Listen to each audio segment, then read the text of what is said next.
Esto es Conexión Pública.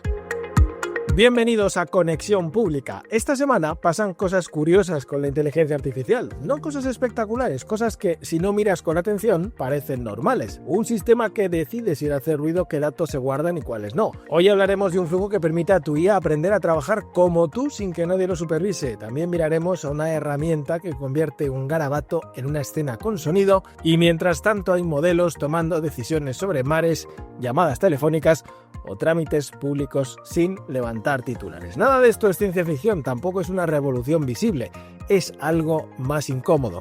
La sensación de que muchas decisiones ya no se discuten, simplemente se ejecutan. En este episodio vamos a fijarnos justo ahí, en lo que ocurre cuando la IA deja de pedir permiso, cuando empieza a operar dentro de sistemas reales y cuando el problema ya no es si funciona, sino quién se da cuenta de que está funcionando. No vamos a hablar de futuro, vamos a hablar de lo que ya está en marcha y de lo poco preparados que estamos para explicarlo bien. Comenzamos.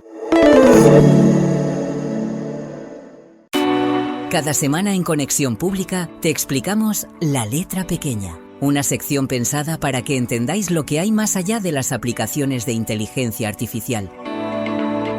Hoy, cuando hablamos de datos y de inteligencia artificial, casi siempre lo hacemos desde una palabra cómoda, privacidad. ¿Quién accede, quién protege, quién promete no mirar?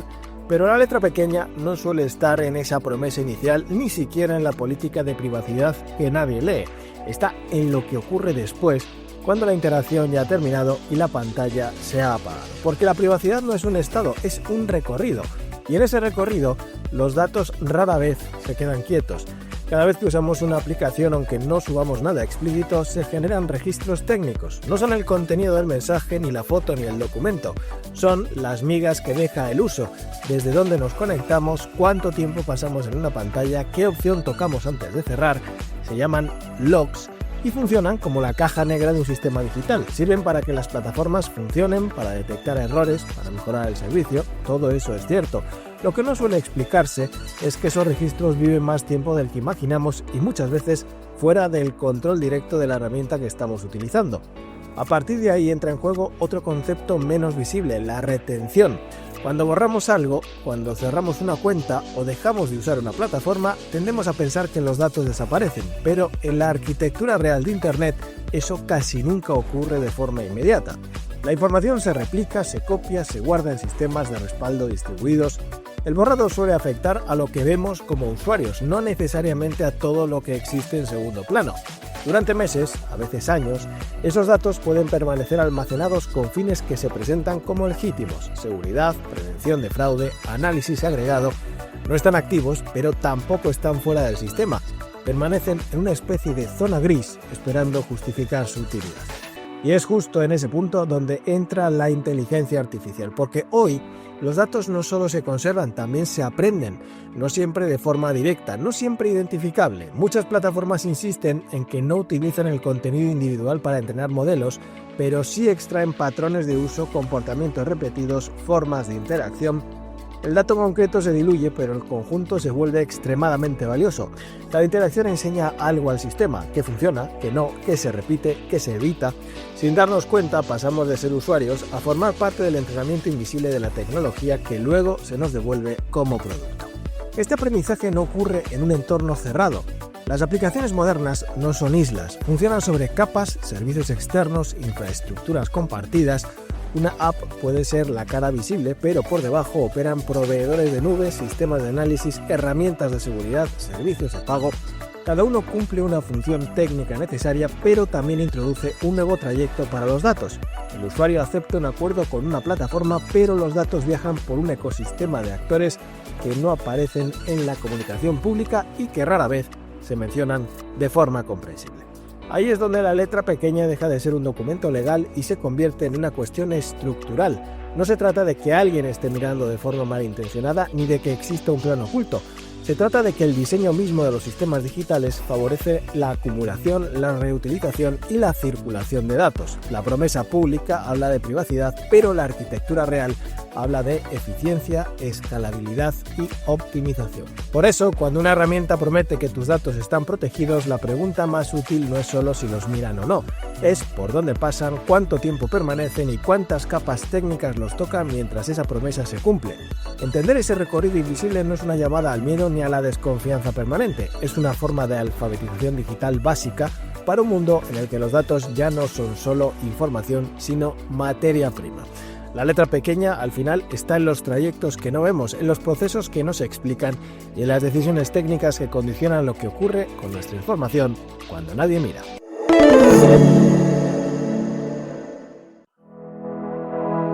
En Conexión Pública te traemos la herramienta de la semana. La herramienta de la semana mira hoy a uno de los proyectos más experimentales que han salido de Google Labs. Se llama Flow y no es, al menos de momento, un editor de vídeo al uso. Es otra cosa. Un intento bastante claro de bajar la producción audiovisual a un terreno mucho más accesible, eliminando buena parte de las barreras técnicas que durante años han hecho del vídeo un territorio reservado a especialistas. Flow nace con una idea sencilla pero ambiciosa: permitir que una idea abstracta se convierta en un vídeo con imagen y sonido en cuestión de minutos. No hablamos de generar clips sueltos o efectos llamativos para redes, sino de construir pequeñas secuencias con sentido narrativo, un flujo de trabajo completo, aunque todavía en fase de prototipo. Lo interesante es que Flow no se limita a generar imagen en movimiento, integra audio de forma nativa, ambiente, música, efectos sonoros sincronizados con la escena, es decir, no piensa el vídeo como una suma de piezas técnicas, sino como una unidad expresiva. Imagen y sonido nacen juntos, no se pegan al final. Pero donde realmente cambia las reglas del juego es en la forma de interactuar con la herramienta. En lugar de depender únicamente del texto, Flow introduce algo mucho más físico: el dibujo. Sobre un fotograma puedes trazar garabatos, bocetos simples, líneas que no buscan ser bonitas, sino funcionales. Con ellos le indicas a la IA dónde debe aparecer un objeto, qué recorrido debe seguir un movimiento o cómo quieres que evolucione la composición en el tiempo. Ese gesto, aparentemente menor, es bastante disruptivo. Durante años hemos aprendido a hablarle a las máquinas con palabras cada vez más precisas. Aquí el control pasa al espacio. Dibujar para indicar intención, algo mucho más natural para perfiles visuales que para quienes se sienten cómodos escribiendo prompts largos y técnicos. La interfaz de Flow está pensada claramente desde el storytelling. No invita a generar piezas aisladas, sino a construir secuencias, a encadenar escenas, a trabajar como si estuvieras montando un storyboard animado, pero sin necesidad de dominar software de edición profesional. Es una herramienta que no apunta al resultado final, sino a la fase previa: pensar, probar, visualizar. Por eso sus casos de uso encajan especialmente bien en contextos donde el vídeo suele ser caro, lento o difícil de justificar.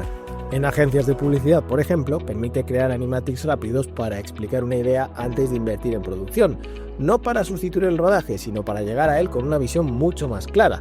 En diseño de producto o de experiencia de usuario, facilita prototipar interacciones, transiciones o microanimaciones sin pasar por largos ciclos de desarrollo, y para creadores de contenido o guionistas abre la posibilidad de ver una escena antes de grabarla, ajustar ritmos, probar atmósferas sonoras, equivocarse barato. Conviene subrayar algo importante: Flow sigue siendo un experimento. Como casi todo lo que sale de Google Labs, su acceso es limitado, suele requerir lista de espera y cambia con rapidez. Las capacidades técnicas no están cerradas, mejoran mes a mes, especialmente en aspectos como la coherencia temporal o la calidad visual, muy ligadas a la evolución de modelos como Veo, el motor de vídeo generativo que Google está empujando en paralelo.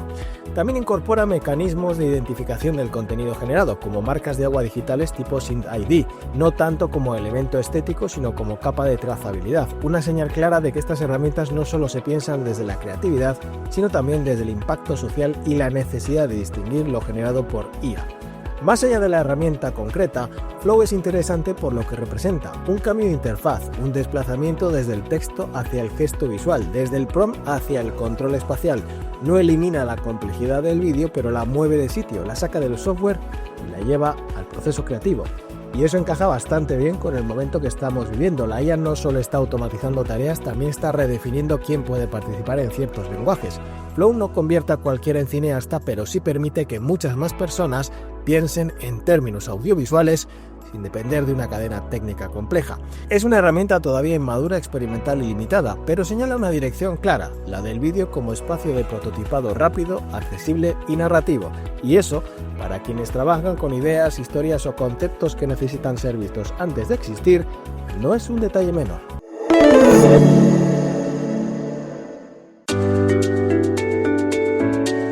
Esta semana los artículos publicados no hablan de una IA futura ni de promesas por cumplir, hablan de un presente que ya está reorganizando trabajo, riesgos y dinero, muchas veces sin que las organizaciones hayan terminado de asumirlo. Son textos que recorren ámbitos muy distintos: salud, finanzas, infraestructuras, agentes, administraciones, pero que comparten una misma tensión de fondo: la distancia creciente entre lo que la IA es capaz de hacer y la capacidad real de las instituciones para integrarla con criterio. Para explorar esas conexiones, como cada semana, dos inteligencias artificiales han leído los artículos completos y van a conversar entre ellas sobre lo que está cambiando, dónde aparecen las fricciones y qué patrones se repiten cuando la IA deja de ser promesa y empieza a ser sistema. Con la colaboración de Notebook LM, entramos en el repaso y análisis de los artículos de la semana en Conexión Pública. Gracias, Óscar. Pues sí, una semana más nos sumergimos aquí en Conexión Pública para desgranar los 7 artículos que hemos publicado y entender un poco mejor, hacia dónde se mueve el mundo de la inteligencia artificial. Y la verdad es que ha sido una semana de auténtico vértigo. Hemos visto desde la enorme presión financiera que ahoga a las grandes tecnológicas, hasta cómo un algoritmo está cambiando de arriba abajo el trabajo en un hospital sueco. Es un contraste fascinante. Totalmente. Vamos de la escala planetaria de las finanzas a la decisión clínica de una persona. Para que quien nos escucha se haga una idea, vamos a empezar por el dinero, por esa tensión en Microsoft o Meta, y veremos cómo se explica movimientos tan bestias como que SpaceX acabe absorbiendo a xAI. Desde ahí bajaremos a la sala de máquinas del ecosistema. Hay una batalla silenciosa entre los modelos de código abierto y los cerrados que es clave para el futuro. Y no se está librando donde pensamos, en la interfaz que usamos, sino mucho más abajo, en la propia infraestructura. Y luego, claro, aterrizaremos en lo que nos toca más de cerca. Analizaremos esa mezcla de promesa y peligro que suponen los agentes de IA que funcionan en nuestros ordenadores. Hablaremos de la revolución silenciosa en el diagnóstico médico y de un movimiento muy astuto por parte de Yahoo. Y cerraremos con una reflexión que, para mí, lo une todo. ¿Por qué, a pesar de la fanfarria, la adopción real de la IA se frena en tantas empresas? Y la pista es que la culpa, no es de la tecnología. Me parece un recorrido perfecto. Venga, pues vamos a ello. Empecemos por esa pregunta que ahora mismo quita el sueño en Wall Street. La IA es el futuro, sí, pero ¿cuándo demonios va a empezar a ser rentable? El primer artículo de la semana ya pone las cartas sobre la mesa con su titular. Invertir en IA sigue siendo clave. Justificarla financieramente ya es obligatorio. Se nota que el tono ha cambiado, ¿verdad? Se acabó. Se acabó por completo el cheque en blanco. Parece que sí. El artículo utiliza una distinción que me parece brillante. El mercado ha pasado de financiar trayectorias a exigir secuencias. Ya no vale con pintar un futuro increíble. Ahora quieren ver los pasos, los resultados intermedios. El plan de negocio trimestre a trimestre. Exacto. Y los últimos resultados de Microsoft y Meta son el ejemplo perfecto. Claro, porque anuncian un crecimiento enorme en ingresos por IA, pero cuando miras la letra pequeña, los costes de infraestructura, los chips, los centros de datos, se han disparado de tal manera que la generación de caja, el dinero contante y sonante, sufre una tensión brutal. Es una paradoja. Crecer más rápido para contentar al mercado está, en realidad, acelerando la presión financiera sobre ellos.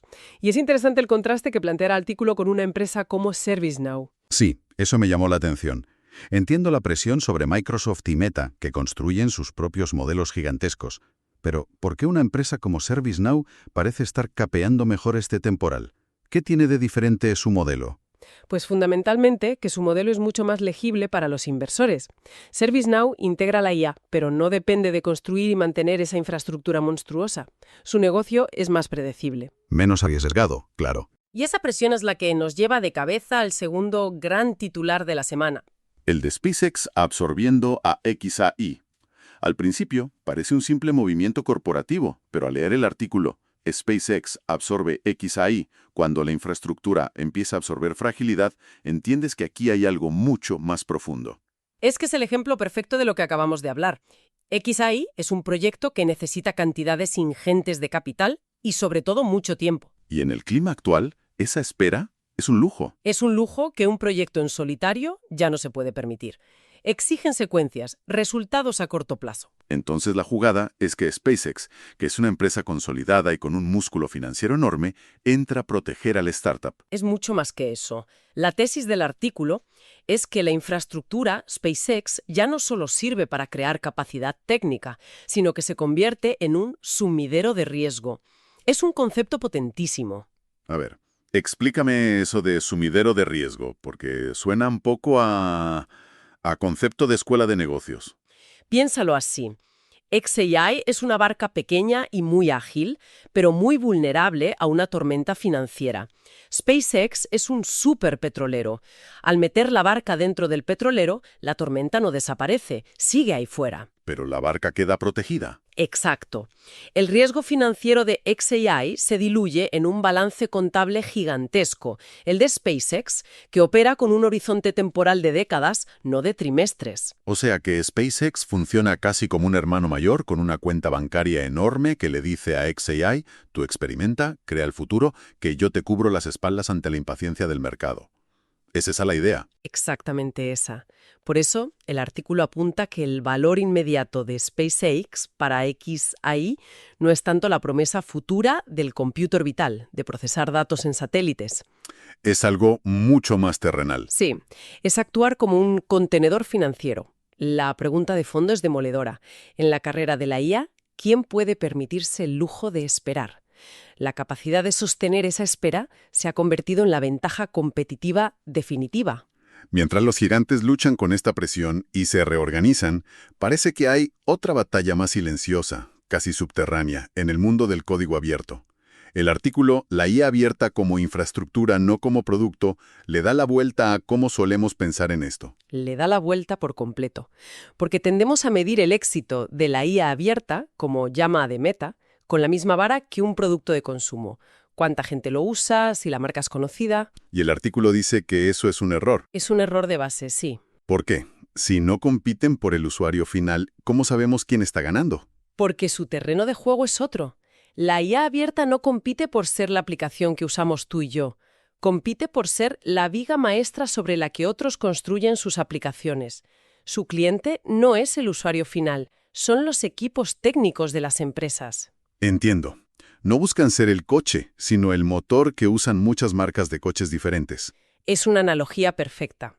Y el artículo lo ilustra con el caso de Moonshot en China y su modelo Kimi K2.5. Lo realmente interesante de este modelo no es que sea el más potente, sino que está diseñado para la orquestación. Otra palabra que necesitamos desgranar. ¿Qué es la orquestación en este contexto? Imagina que no quieres una sola respuesta, sino realizar un proceso complejo con varios pasos. Analizar un documento, extraer datos, cruzarlos con una base de datos, redactar un informe y enviarlo. La orquestación es la capacidad de un sistema para coordinar a varios agentes para que colaboren y completen ese flujo. O sea, orquestación es como ser el director de una orquesta de IAs, ¿no?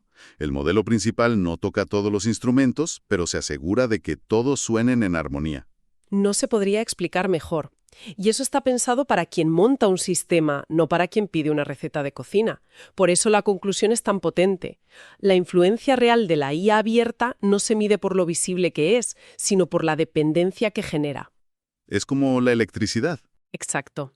No la ves, pero notas su poder cuando falta. Y hablando de sistemas que se integran en nuestro día a día, pasamos de la infraestructura a nuestro propio escritorio. Y aquí llegamos a uno de los temas que más debate ha generado esta semana, el de los agentes locales. Este tema me ha dado un escalofrío, te lo digo en serio. Proyectos como OpenClaw, que prometen una IA que opera dentro de nuestro ordenador, con acceso a todo. La idea central del artículo es brutal. El error ya no se escribe, se ejecuta.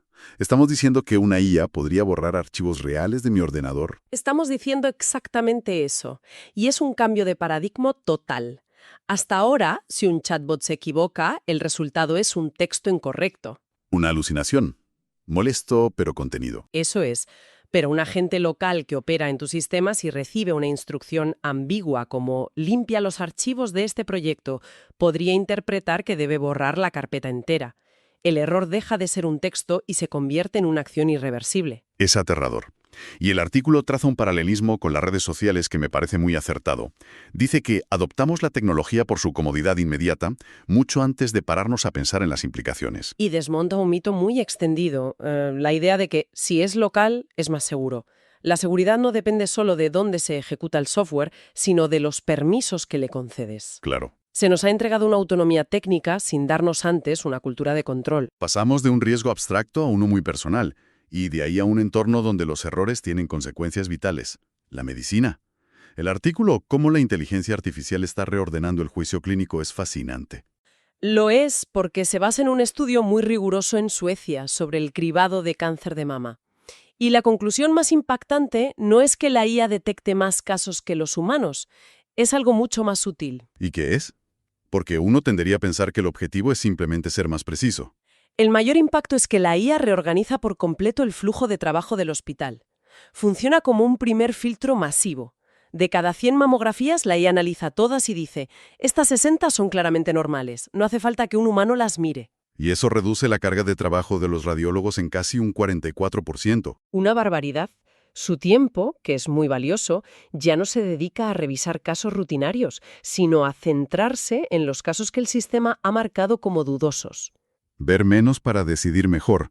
Suena a una revolución en la eficiencia. Pero el artículo plantea una pregunta muy inquietante que se deriva de esto, ¿no? Ahí está la clave. El nuevo problema es cómo auditas un sistema cuyo principal éxito consiste precisamente en reducir la intervención humana. Claro, ¿cómo controlas lo que el sistema decide no mostrarte? ¿Quién vigila a la IA? ¿Cómo te aseguras de que en esos 60 casos descartados no había un falso negativo? Es una pregunta terrible. El riesgo se desplaza de lo que el médico ve y analiza a lo que el sistema decide ocultarle. Exacto. Se redefine silenciosamente el trabajo clínico, la responsabilidad, la gestión del riesgo, todo a través de un cambio aparentemente administrativo. Y hablando de reorganizar flujos, pasamos a reorganizar el acceso a la información. Aquí entra el artículo Ni chatbot ni buscador, el movimiento táctico de Yahoo. Me pareció un movimiento muy astuto. Lo es, porque en lugar de intentar competir de frente con Google o con ChatGPT, proponen algo diferente. Scout no quiere ser un destino al que vas, sino una capa de inteligencia que se integra en productos que la gente ya usa. Como Yahoo Mail o Yahoo News. Eso es. No te invita a una conversación larga, sino que aparece en el momento justo para, por ejemplo, resumirte una cadena de correos o darte el contexto de una noticia, y luego desaparece. Y usa modelos potentes como Claude, de Anthropic. Pero el artículo dice que lo más importante es su apuesta por el grounding. Sí, su verdadera apuesta política, diría yo. Esto del grounding suena como la solución mágica contra las alucinaciones. ¿En qué consiste exactamente? ¿Y es tan bueno como parece? Bueno, grounding significa anclar cada afirmación que hace la IA en una fuente específica y verificable, y además mostrarte esa fuente de forma visible. Es un intento deliberado de reconstruir la confianza. Y de tender un puente a los medios de comunicación. Exacto. Les ofrece atribución, visibilidad, métricas. Parece una tregua en la guerra por el contenido. Pero, como señala el artículo, aquí está la tensión. La atribución no garantiza el valor. Esa es la tensión fundamental. Que Scout te muestre que la fuente es, por ejemplo, El País, no significa que vayas a hacer clic en el enlace si el resumen ya esté bastado. Entiendo. O sea que Scout no resuelve la disputa económica, pero al menos la gestiona. Es como pedir una tregua en mitad de la batalla. En un momento en que todos estamos agotados del texto sintético, sin fuentes, sí. Y después de este viaje por la tecnología y la estrategia, llegamos a la pieza que, en mi opinión, lo ata todo. Sin campeones internos, la IA se queda en promesa. Este artículo es un verdadero golpe de realidad. Su argumento es sencillo pero demoledor. La adopción de la IA en la mayoría de las empresas no se frena por la tecnología. Se detiene justo donde empieza el poder real de la organización. Es que la dirección de una empresa funciona como un sistema de señales. Si los máximos responsables aprueban presupuestos para proyectos de IA, pero para sus propias decisiones importantes siguen usando el Excel y la intuición, el mensaje es cristalino. Esto es interesante, pero no es central. Es como tener un Ferrari en el garaje solo para ir a comprar el pan. El mensaje implícito es que no confían en él para los viajes importantes. Y el artículo distingue muy bien entre patrocinar y liderar. Patrocinar es fácil. Apruebas un presupuesto y delegas el riesgo. Liderar es mucho más difícil. Y ahí es donde entra la figura del campeón interno. ¿Qué hace exactamente este campeón? ¿Es el típico entusiasta de la tecnología? No, no es un evangelista tecnológico. El artículo lo define como un traductor. Es alguien que entiende la IA, pero sobre todo conoce profundamente el trabajo real, las decisiones clave y la política interna de la empresa. ¿Y conecta las dos cosas? Su función es conectar la capacidad abstracta de la IA con un problema de negocio concreto y doloroso, y asumir personalmente la fricción y el riesgo que supone cambiar la forma de trabajar. Es la persona que se atreve a usar la IA para una decisión que importa de verdad, y al hacerlo, muestra el camino a los demás. La conclusión es muy dura, ¿eh? Si la IA no está cambiando tu organización, la razón no está en la tecnología, es que nadie con poder real ha asumido el coste de ser el primero en usarla. Así es. Pues menudo repaso. Hemos viajado desde la presión financiera que obliga a los gigantes a buscar contenedores de riesgo, hasta darnos cuenta de que, al final, todo depende de que haya campeones internos valientes que se atrevan a liderar de verdad. Queda clarísimo que la conversación sobre la IA ha madurado. Ya no va solo de si un modelo es más potente que otro. Ahora va de la economía que los sostiene, de la reorganización invisible del trabajo y, sobre todo, de la cultura de liderazgo que necesitamos para integrar todo esto. Después de analizar todo esto, quizá la gran pregunta que nos queda flotando no es qué más puede hacer la tecnología por nosotros, sino qué estamos dispuestos a cambiar en nuestra propia forma de decidir y de asumir riesgos para que todo este potencial se convierta para fin en valor real. Una pregunta que, sin duda, nos llevamos todos para reflexionar. Y con esa reflexión terminamos nuestro análisis de la semana. Os animamos a leer los artículos completos en la web de Conexión Pública para profundizar en todos estos matices. Y ahora seguimos con más cosas, como el prompt de la semana o ejemplos de cómo la IA se aplica ya en nuestra vida diaria. Hasta la semana que viene.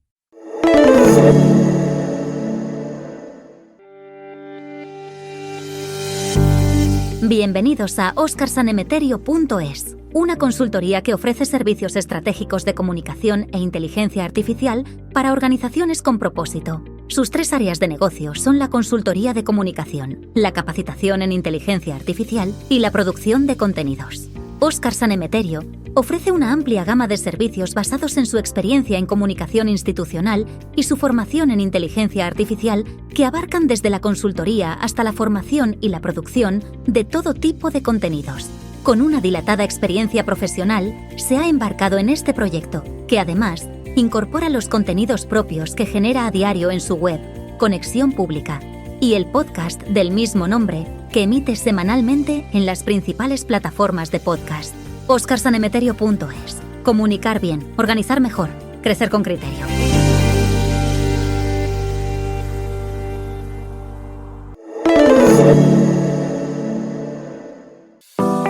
El prompt de la semana. El prompt de la semana no trae una fórmula mágica y una frase ingeniosa para sacar mejores textos. Lo que trae es algo más estructural. Un prompt que se titula en inglés Train my ChatGPT to handle my routine tasks. Traducido de forma directa, entrena a ChatGPT para que se encargue de mis tareas rutinarias. Y conviene detenerse ahí porque la palabra clave no es tarea, es entrena. Lo que propone esta técnica no es escribir un prompt más afinado ni encontrar la instrucción perfecta, es enseñar al modelo cómo trabajas tú, cómo decides, qué das por supuesto, qué corriges siempre, qué cosas nunca te convencen aunque estén bien escritas. El objetivo no es que ChatGPT responda mejor una vez, sino que aprenda a ejecutar tareas recurrentes con criterios estables sin que tengas que estar encima corrigiendo matices cada vez. El cambio es sutil pero profundo. El modelo deja de comportarse como un asistente reactivo que espera órdenes detalladas y pasa a actuar como un operador entrenado. No se le pide creatividad puntual, sino comprensión de patrones de decisión. No se le pide texto, se le pide criterio aplicado. La técnica está pensada para un tipo muy concreto de trabajo, tareas que no son complejas en sí mismas, pero que se repiten una y otra vez. Correos, resúmenes, informes breves, listas operativas, textos que siempre siguen más o menos la misma lógica. Tareas donde el problema no es que ChatGPT no sepa escribirlas, sino que el usuario tiene que explicar cada vez lo mismo o corregir salidas que están casi bien, pero no del todo. Ese casi es el verdadero coste, no en tiempo, sino en atención, en energía mental. en tener que decidir otra vez cosas que ya tienes decididas desde hace años, pero que nunca has formalizado. El método empieza de una forma poco habitual, no pidiendo una tarea concreta, sino pidiendo aprendizaje. El usuario le muestra al modelo ejemplos reales de su propio trabajo, no ejemplos ideales, sino piezas que ya ha enviado, publicado o entregado. El modelo no debe reescribirlos, sino analizarlos, detectar qué tienen en común, qué se repite, qué se evita, qué nivel de detalle es habitual, qué tono aparece de forma consistente, qué estructura se respeta, incluso cuando el tema cambia. A partir de ahí, el modelo debe hacer explícito lo que hasta ahora era implícito, convertir hábitos en reglas, extraer un pequeño marco operativo que explique de forma ejecutable cómo se hacen las cosas a tu manera. No un manual teórico, sino un checklist funcional que sirva para actuar. La clave está en el siguiente paso, aplicar ese marco inmediatamente en una tarea pequeña como prueba, no para evaluar si el texto es bonito, sino para comprobar si el criterio es entendido, y a partir de ese momento usar ese mismo marco como referencia estable para tareas similares futuras, salvo que el usuario indique lo contrario. Lo interesante de este enfoque no es el texto del prompt en sí, sino el cambio de rol que introduce. ChatGPT deja de ser una herramienta que produce outputs aislados y pasa a funcionar como un sistema con memoria operativa lógica. No memoria de datos personales, sino memoria de reglas. Aprende cómo decides, no solo qué escribes.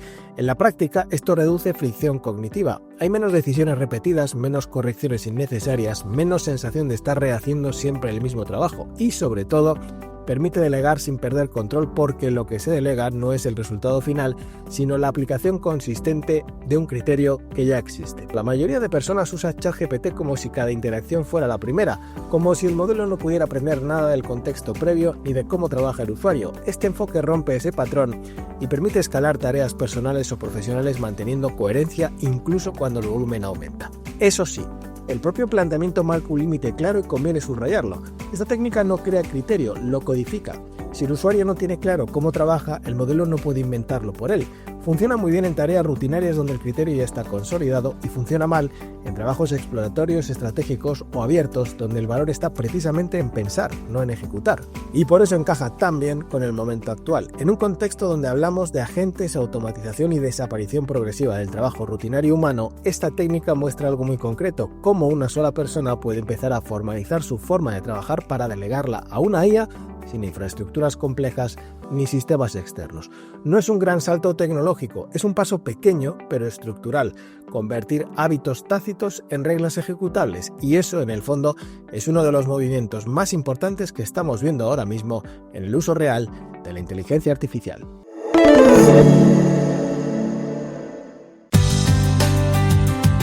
En Conexión Pública queremos contaros usos de la inteligencia artificial en empresas. Es momento de escuchar la IA en acción. Y vamos ya con los 3 casos de la semana en la IA en acción. El primero, Project Orbion, el gemelo digital que ya toma decisiones. Empezamos con un caso que ayuda a entender hacia dónde se está moviendo una parte muy concreta del uso avanzado de la inteligencia artificial, la combinación de modelos, datos del mundo real y misión pública. Se trata de Project Orbion, un proyecto que busca construir un gemelo digital operativo de la Tierra en tiempo real para entrenar sistemas de IA y apoyar tareas de la Guardia Costera. La idea del gemelo digital no es nueva, pero aquí cambia algo esencial. No hablamos de una simulación estática ni un modelo que se consulta a posteriori. El sistema integra flujos de datos en tiempo real, meteorología, corrientes, tráfico marítimo, señales operativas, para que los modelos puedan razonar sobre un entorno físico que está cambiando mientras hablamos. La IA no solo analiza, decide bajo condiciones dinámicas. Esto es relevante ahora, porque marca un giro claro en el despliegue de la inteligencia artificial. Pasamos de modelos entrenados sobre datos históricos o entornos cerrados a sistemas que aprenden y operan sobre la realidad en directo, y además lo hacen al servicio de una misión pública: seguridad civil, rescates, coordinación operativa en escenarios complejos. Editorialmente, es un caso muy potente para hablar de IA en administraciones y servicios públicos sin caer en el tópico del chatbot. Aquí la IA no conversa, actúa. Y eso abre debates que en Europa aún están poco maduros. ¿Qué datos se usan? ¿Quién valida las decisiones del sistema? ¿Cómo se audita una IA que opera sobre el territorio? ¿Y qué significa delegar parte de la coordinación en modelos entrenados con datos en tiempo real? El caso 2 nos habla de call centers, IA generativa y la frontera difusa entre proveedor y competidor. El segundo caso baja al terreno empresarial y a un sector clásico, los centros de atención telefónica. Aquí el protagonista es CallMiner, una compañía de software especializada en análisis de conversaciones que está integrando modelos de lenguaje generativo para extraer valor de miles de llamadas diarias. CallMiner utiliza modelos de OpenAI y también modelos open source para resumir conversaciones, detectar patrones recurrentes y ofrecer insights accionables a sus clientes. En paralelo, dentro de la propia empresa, emplean agentes de Microsoft para automatizar tareas internas como la preparación de resúmenes para equipos comerciales o de soporte. El resultado es una mejora clara del flujo de trabajo, menos tiempo escuchando llamadas completas, mejor comprensión de la voz del cliente, decisiones más rápidas. Pero el caso es interesante por una razón más incómoda. CallMiner depende de los mismos proveedores de modelos que potencialmente pueden lanzar soluciones que compitan directamente con su producto. Aquí conviven dos capas basadas en tecnologías muy similares. Por un lado, la solución propia que CallMiner vende a sus clientes. Por otro, las herramientas generalistas de los grandes proveedores que la empresa usa internamente y que podrían, mañana, bajar un escalón en la cadena de valor y ocupar su espacio. Este caso permite narrar muy bien una tensión que ya está presente en muchas empresas. La IA añade valor inmediato, pero también introduce un intermediario extremadamente poderoso. ¿Quién controla el modelo base? Innovar ahora puede significar ceder posición a medio plazo, y muchas compañías que hoy se ven como integradoras están, sin pretenderlo, entrenando el terreno para que sus proveedores les sustituyan. Y el caso 3, Maryland y Cloud como infraestructura de relación con el ciudadano. El tercer caso nos devuelve al ámbito público, pero desde un ángulo distinto al de Project Oreo. En este caso, el estado de Maryland se ha asociado con Anthropic y con la firma de integración Percepta para desplegar chatbots basados en Cloud en varias agencias públicas. El objetivo no es ofrecer información genérica, sino acompañar a los ciudadanos en trámites reales, solicitudes de ayudas alimentarias, Medicaid o permisos de vivienda. La IA guía al usuario, explica requisitos, traduce el lenguaje administrativo y acompaña en la cumplimentación de formularios, reduciendo fricción y tiempos de espera en servicios tradicionalmente saturados. Lo relevante aquí es el salto de escala. No se trata de un piloto aislado, sino de uno de los primeros despliegues multiagencia de IA generativa en la administración. La IA empieza a funcionar como una capa transversal de relación con el ciudadano, algo que muchos gobiernos aún están explorando solo de forma experimental. Para Europa, este caso es especialmente interesante porque muestra una administración utilizando un modelo comercial para mejorar el acceso a derechos básicos, no solo para informar, pero también abre debates inevitables sobre datos, sesgos y transparencia. Cuando una IA ayuda a navegar ayudas públicas, la línea entre facilitar y condicionar decisiones es muy fina. Bien diseñada, reduce burocracia; mal diseñada, puede amplificar desigualdades. Este caso concreta algo que se repite cada vez más. La IA no sustituye al funcionario, pero sí redefine cómo se accede al sistema público, y eso convierte la tecnología en infraestructura política, no solo digital. Y llegamos a una despedida que va a ser un poco diferente. Quiero compartir algo sobre el futuro de Conexión Pública. La inteligencia artificial ha entrado en una fase distinta. Hemos pasado de la sorpresa constante y del debate más especulativo a algo mucho más interesante, la aplicación práctica. Y sinceramente, creo que ahora es más útil observar, documentar y ayudar a implementar que seguir hablando de grandes disrupciones o escenarios futuros. Ruido ya hay de sobra.